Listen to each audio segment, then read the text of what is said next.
पूरे टेस्ट में ही जाने वाला है। बराबर, तो वो फिर हो जाएगा। चलो सो ब्रांच अकाउंट का stock and debtors method start करते हैं।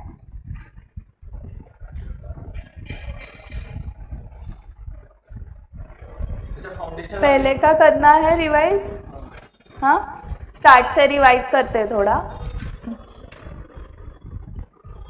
सो branch classification of branches inland and foreign. Inland में dependent branch for which whole accounting records are kept at head office and independent branches which maintain independent accounting records. Methods of maintaining accounts of dependent branches, goods invoiced at cost or selling price. So debtors method, stock and debtors method, trading and P&L account method, that is final accounts method. and यहाँ पर goods invoiced at wholesale price है तो wholesale branch method. तो इसमें से हमने debtors method कर लिया था।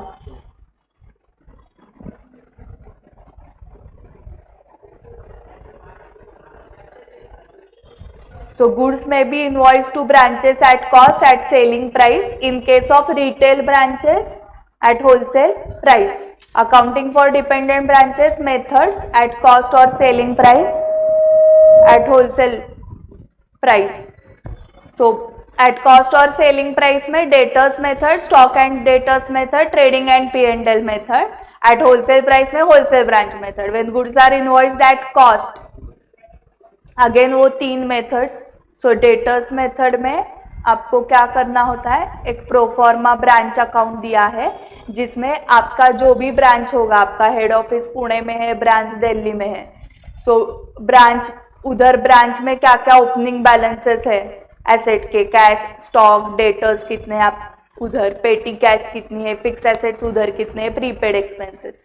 फिर यहाँ से गुड्स सेंड टू ब्रांच, फिर कुछ पेमेंट आपने किया है, हेड ऑफिस ने किया है, जैसे कि टू बैंक अकाउंट, सैलरीज पे की है, रेंट पे किया है, सन्ड्री एक्सपेंसेस पे की है, and it will be balancing figure to P&L। And यहाँ पर cash receive from branch by bank by return to HO, branch से रिटर्न आया है। यहाँ पर to goods send to branch, यहाँ पर by return to HO, and ये क्लोजिंग बैलेंसेस। सो आपको वर्किंग नोट में सब डेटर्स अकाउंट वगैरह प्रिपेयर करना पड़ता है ना। Having credited the branch account by the actual cash receive from debtors, it would be incorrect to debit the branch account in respect of discount और allowances to debtors, क्योंकि हम directly net amount receive credit कर रहे हैं। The accuracy of trading results as disclose by the branch account so maintained if considered necessary can be proved by preparing a memorandum branch trading P&L account in the usual way from the branches of various items of income and expenses contained in the branch account.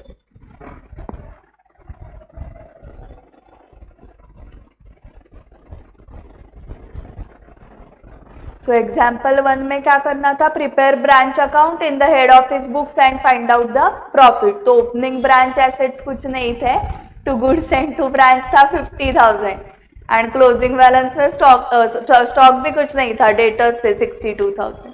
सो 12,000 का profit. Okay, अभी तक आए भी नहीं ना पैसे, receivable है पूरा, और ये 12,000 का प्रॉफिट बुक कर रहे हैं हम।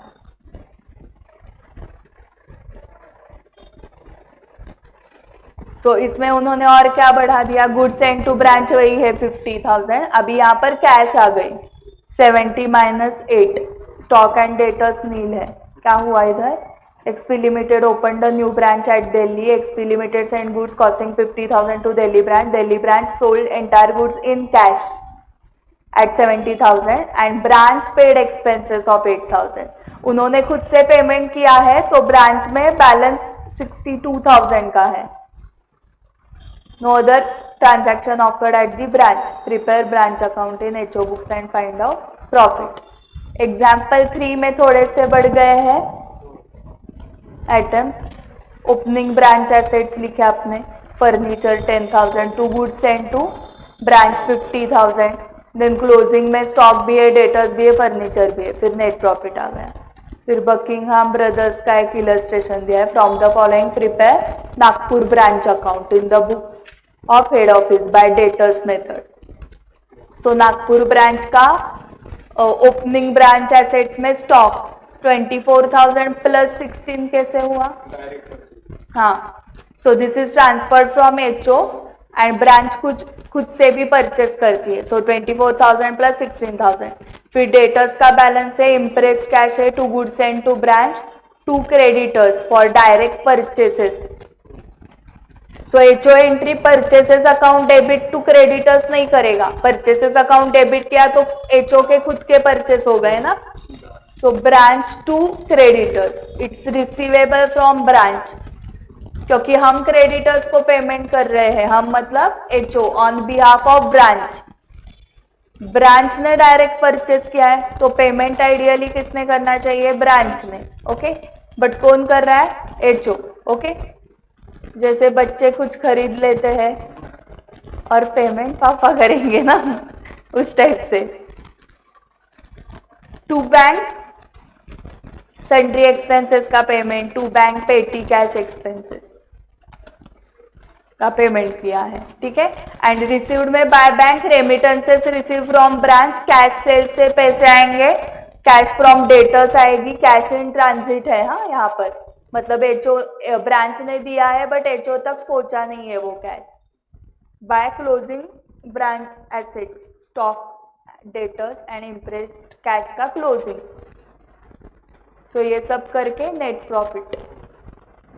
सो बाय कैश के लिए, कैश रिसीव फ्रॉम डेटर्स के लिए आपको मेमोरेंडम डेटर्स अकाउंट प्रिपेयर करना पड़ा, मेमोरेंडम पेटी cash. Now second method is stock and debtors method. If it is desired to exercise a more detailed control over the working of a branch, the accounts of the branch are maintained under stock and debtors method. More control आएगा इससे. According to this method, the following accounts are maintained by the head office. So branch stock account एक आपको prepare करना है, उसका ही और एक नाम है ब्रांच ट्रेडिंग अकाउंट, मतलब ट्रेडिंग, एसर्टेनमेंट ऑफ शॉर्टेज और सरप्लस, ये पर्पज है उसका।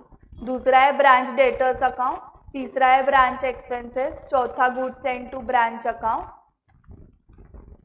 उसके बाद ब्रांच कैश और bank account, branch fix asset account, branch P&L account. सात में से एसेट रिलेटेड बताओ कौन कौन से? ब्रांच स्टॉक, ब्रांच डेटर्स, चार एसेट वाले हैं, स्टॉक, डेटर्स, कैश और bank and fix asset. And बाकी तीन एक्सपेंसेस वाले हैं, branch expenses, goods send to branch and branch P&L। ऐसे 4+3 7 याद रखो। ब्रांच डेटर्स का क्या पर्पज है? Ascertainment of closing balance of debtors. Branch expenses का ascertainment of total expenses incurred. Goods send to branch account का पर्पज है ascertainment of cost of goods send to branch. Branch cash और bank account का purpose है know about the cash flows at branch, example where branch is allowed to incur expenses locally. Branch fixed assets control over branch fixed assets and branch P&L to calculate net profit और loss.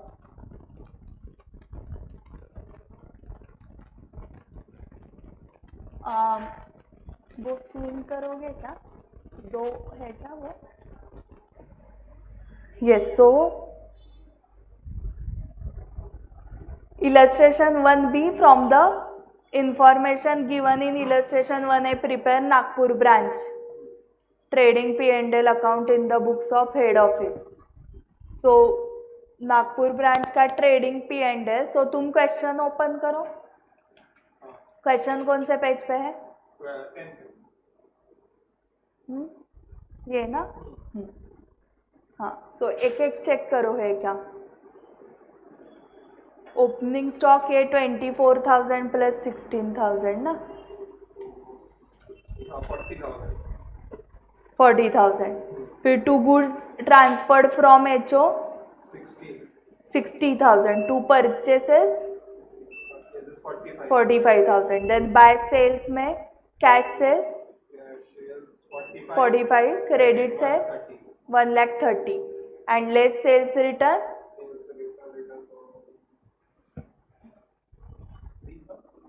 3,000। And closing stock closing stock 10 25,000 है closing stock, total होगा ना दोनों का। 10 plus 15, हाँ 10 plus 15। हाँ, फिर gross profit आया 52,000 दैट इज ब्रॉट डाउन। फिर एक्सपेंसेस, डिस्काउंट्स, बैड डेट्स, क्या क्या अमाउंट्स है expenses?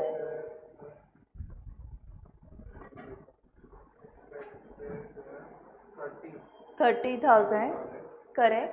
Discount 2000, discount 2000, bad debt 1000, 1000, पेटी कैश एक्सपेंसेस 4000। 4,000, ऐसे नेट प्रॉफिट आ गया।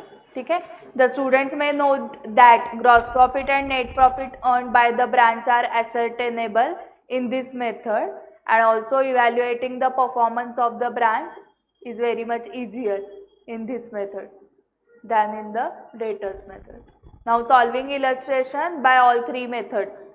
Given below is a simple problem, the solution whereto has been prepared in all the three methods so as to show the distinguishing features of these methods. Last line में question है, prepare branch account under debtors method, branch stock account, branch P&L account, branch debtors account and branch expenses account by adopting the stock and debtors method and branch trading P&L account to prove the results as disclosed by the branch account. Okay, तीनों method से करना है। The Bombay traders invoiced goods to its Delhi branch at cost. Head office paid all the branch expenses from its bank account except petty cash expenses which were made by the branch. All the cash collected by the branch was banked on the same day to the credit of the head office.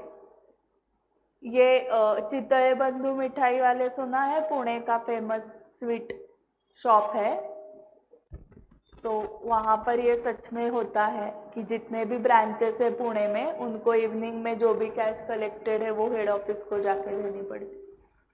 All the cash collected by the branch was banked on the same day to the credit of head office. Every day का cash देना है head office को collection. The following is a summary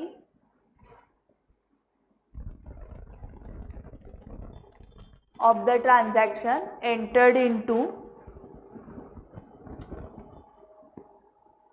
at the branch during the year ended 31st December 2001. So summary of the transactions दिए हैं। वो time बंद करो। Balances दिए है, opening stock, debtors, petty cash, goods sent from HO, goods return to HO, goods sent from HO मतलब goods sent to branch, cash sales, credit sales, allowances to customers, discount to customers, bad debts, goods return by customer, salary, wages, rent, sundry expenses, cash receive from sundry debtors and balances ना, closing balances. So first debtors method से Delhi branch account में opening to opening branch asset, stock, debtors, petty cash 7,000, 12,600, 200, then to goods sent to branch account 26, हाँ, by goods sent to branch account, return to HO 1,000, हाँ, by bank में cash sales, cash from sundry debtors,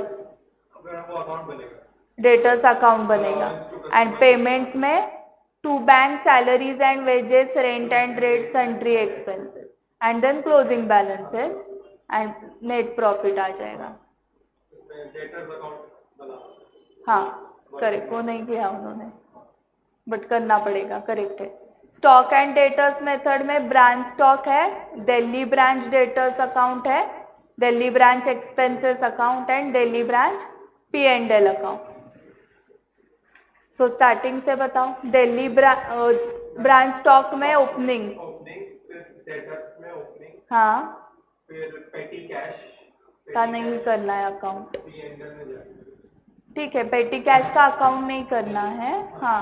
ठीक है, then goods sent from head office, तो ये branch stock में to फिर goods sent to return branch, by goods sent to branch, 1000 cash sales P&L branch stock, stock हाँ। Cash by cash, by cash, फिर credit sales, by debtors, फिर allowance to customers branch expense में, debtors, हाँ दोनों side को, by allowances, हाँ, फिर discount to by discount, by bad debts, bad debts, goods return by customers, goods return by sales return, तो यहाँ पर बाय रिटर्न, हाँ बाय रिटर्न, हाँ। फिर सैलरी एंड वेजेस एक्सपेंसेस हो जाएंगे, रेंट्स एंड रेंट एक्सपेंसेस, हाँ। सैलरी एक्सपेंसेस अकाउंट में, cash received from salary debtors, branch debtors में, by cash, that's balance, closing balance, stock debtors, petty cash, stock का लिखा, debtors का लिखा, पेटी कैश का ओपनिंग क्लोजिंग का डिफरेंस कितना है, 100 हाँ, सो वो एक्सपेंस हुए ना पेटी कैश के, ओपनिंग में 200 बैलेंस था, क्लोजिंग में 100, सो 100 का एक्सपेंस किया, ठीक है। अभी और इसको क्लोज करेंगे स्टॉक डेटर्स को, हाँ और इसमें balancing figure P&L, branch P&L आता है, नहीं नहीं, हाँ स्टॉक, ब्रांच स्टॉक अकाउंट को क्लोज करेंगे, उसमें, हाँ उसमें बैलेंसिंग फिगर ब्रांच P&L को, हाँ वो ग्रॉस प्रॉफिट आया, इसमें क्लोजिंग डेटर्स आया, हाँ वो सब टैली हो रहा है क्योंकि सारे उन्होंने फिगर्स दिए थे ना, ओपनिंग दिया था, क्रेडिट सेल्स दिए थे, कैश रिसीव दिया था क्या फ्रॉम डेटर्स, या वही बैलेंसिंग फिगर है, कैश रिसीव फ्रॉम 28,500 दिया है, रिटर्न्स दिए थे, allowance, discount, bad dates, closing भी दिया था, तो ये सिर्फ अकाउंट प्रिपेयर करना था, इसका बैलेंसिंग कुछ नहीं है। दिल्ली ब्रांच एक्सपेंस का बाय ब्रांच P&L जाएगा, एंड ब्रांच P&L में to branch expenses by branch stock 19,900 to net profit जो जनरल P&L को जाएगा, एंड थर्ड मेथड से branch trading and P&L account, stock goods sent from HO less return to gross profit carried down, यहाँ पर by sales में cash credit sales, sales return less किया by closing stock, to gross profit carried down by gross profit brought down to salaries, rent, sundry, petty cash expenses, allowance, discount, bad debts, net profit. Now when goods are invoiced at selling price, whenever goods are sent to branch are invoiced at selling price, certain considerations need to be kept in mind, such as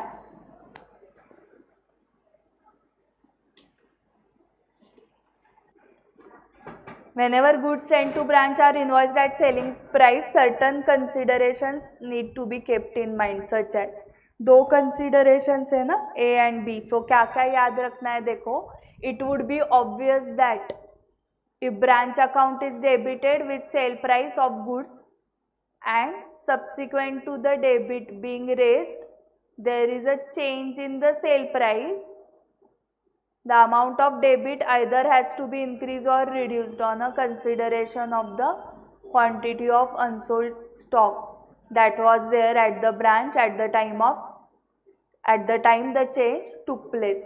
Such an adjustment will be necessary as often as the change in sale price occurs. So ये question के time समझेगा क्या करना है.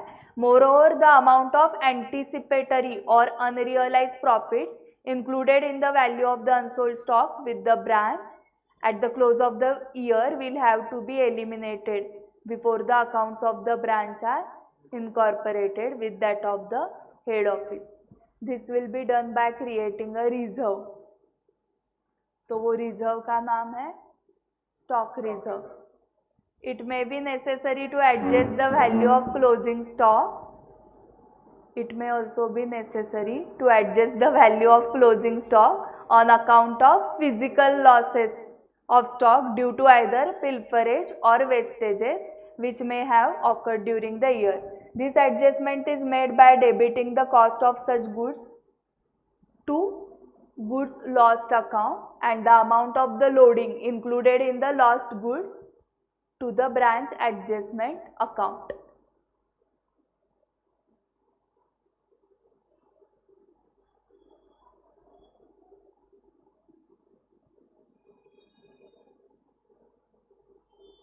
तो entry लिखो वहां पर, goods lost account debit to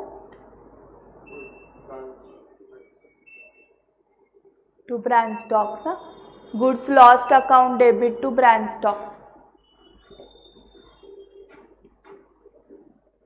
नहीं हाँ, to branch account, stock and debtors method नीचे है। तो अगर सिर्फ डेटर्स मेथड है तो टू ब्रांच होगा, स्टॉक एंड डेटर्स है तो टू ब्रांच स्टॉक होगा, डेबिट गुड्स लॉस्ट अकाउंट ही करना है। एंड इसमें जो अनरियलाइज प्रॉफिट इंक्लूड है उसके लिए branch adjustment account debit to branch stock. Okay, so उन्होंने कंबाइंड एंट्री बताई है कि this adjustment is made by debiting the cost of such goods to the goods lost account and the amount of loading to the branch adjustment account. So combined entry लिखो यहाँ पर, goods lost account debit, branch adjustment account debit to branch stock. Goods lost account debit को कौन सी amount जाएगी, cost ना, loading कौन से अकाउंट में जाएगा, है ब्रांच एडजस्टमेंट अकाउंट ना, वो लोडिंग तुम बता रहे हो जो स्टॉक में इंक्लूड है, ये हम जो गुड्स लॉस्ट हो चुके हैं उसमें जो अनरियलाइज प्रॉफिट होगा ना, उसमें भी जो गुड्स चोर लेके गए, तो चोर लेके गए हैं जो गुड्स, उसमें भी अनरियलाइज प्रॉफिट है, वो प्रॉफिट ब्रांच एडजस्टमेंट अकाउंट को जाएगा। टू ब्रांच स्टॉक अकाउंट, अगर स्टॉक एंड डेटर्स मेथड है तो ब्रांच स्टॉक अकाउंट हम ओपन करते हैं, अगर सिर्फ डेटर्स मेथड है तो टू ब्रांच अकाउंट, एंड यहाँ पर इनवॉइस प्राइस क्रेडिट करना है। अभी when goods are invoiced at selling price में उन्होंने पहले स्टॉक एंड डेटर्स मेथड ली है एंड देन सिर्फ डेटर्स मेथड ली है, सो उल्टा किया है उन्होंने। तो पहले स्टॉक एंड डेटर्स मेथड में, under this method when goods are invoiced at selling price, one additional account that is branch adjustment account is also prepared in addition to all the accounts which are maintained on cost basis. याद है क्या वो 7 account, 7 के साथ ये additional एक है, क्या है वो 7, 4 एसेट्स के 3 एक्सपेंस के, हाँ 4 एसेट्स के कौन से, हाँ करेक्ट, हाँ correct, stock debtors cash and fix assets, and 3 branch expense account, branch P&L account, goods sent to head office, branch sent to branch, branch expense account, goods sent to branch and branch P&L। इन सातों के साथ और एक कौन आ रहा है, branch adjustment account. If goods are invoiced at selling price, when goods are invoiced at selling price, the following point should be kept in mind under this method. Transaction देखो क्या हुई है, sale price of the goods send from HO to the branch, तो entry वही है, branch stock account debit at selling price, and account credited 2 हो गए, to goods send to branch account with the cost of the goods send and branch adjustment account with the loading, that is difference between the selling price and cost price.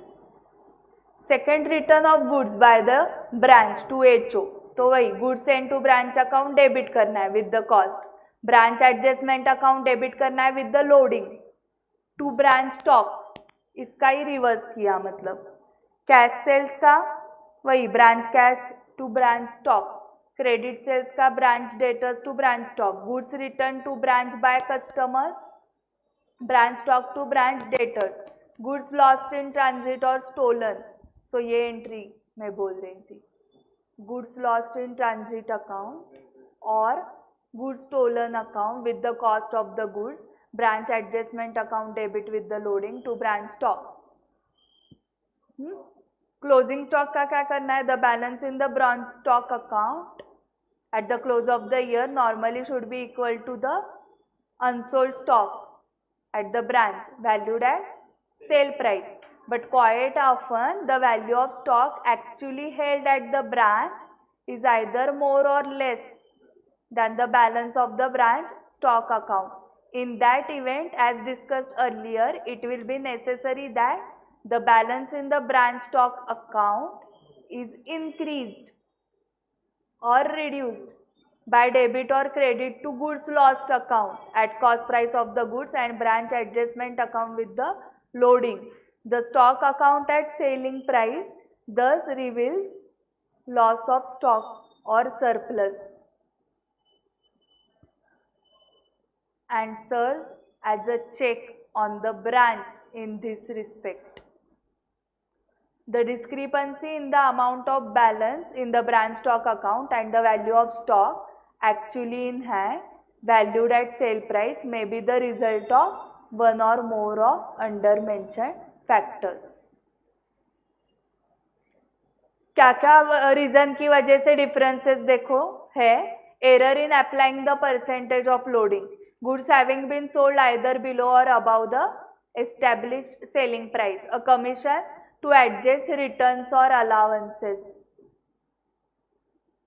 So error of commission याद है क्या? rectification of errors में, foundation में error of omission, compensating error. omission में तो omit हो जाता मतलब error of commission is clerical error. So जो adjustment करनी थी for returns और allowances, मतलब return मतलब आपने रिटर्न कर दिया या कस्टमर ने आपको रिटर्न किया, उसके एडजस्टमेंट ही नहीं किए हैं. So commission to adjust, that is error of commission.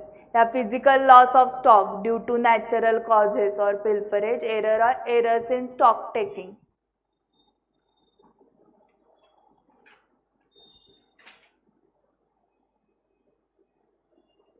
इसके आगे का कल कंटिन्यू करना है, थोड़ा टेक्निकल है क्योंकि. So stock and debtors method का आधा पार्ट हो चुका है, when invoiced at selling price. उसके बाद उन्होंने डेटर्स मेथड दी है, जिसमें फर्स्ट अगर एट कॉस्ट इनवॉइस किया है तो सिर्फ ब्रांच अकाउंट प्रिपेयर करना पड़ता था, बट अभी 3 अकाउंट्स प्रिपेयर करने पड़ेंगे.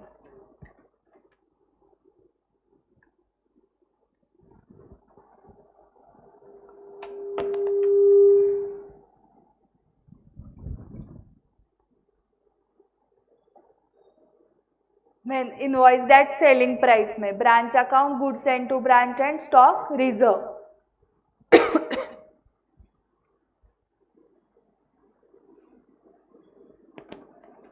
एंड फिर वो तीसरी मेथड ट्रेडिंग एंड P&L वाली फाइनल अकाउंट्स की.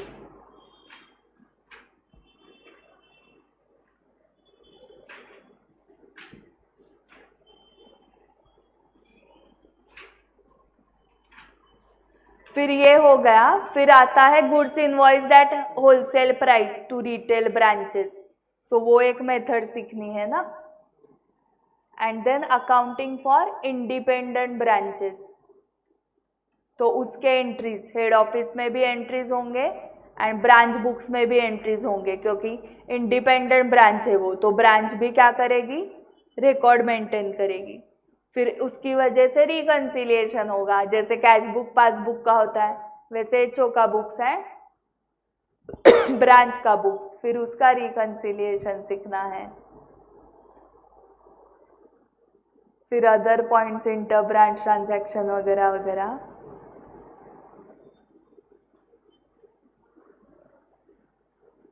फिर incorporation of branch balance in head office books, उसके मेथड्स है.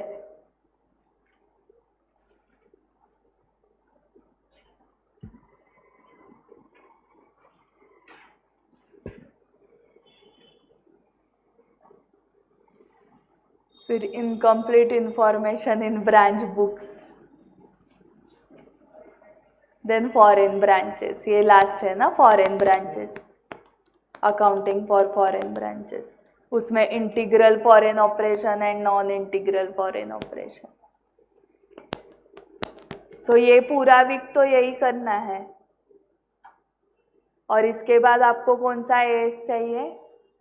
22। एंड कंसोलिडेशन पूरा नहीं हुआ है ना, या हो गया पूरा?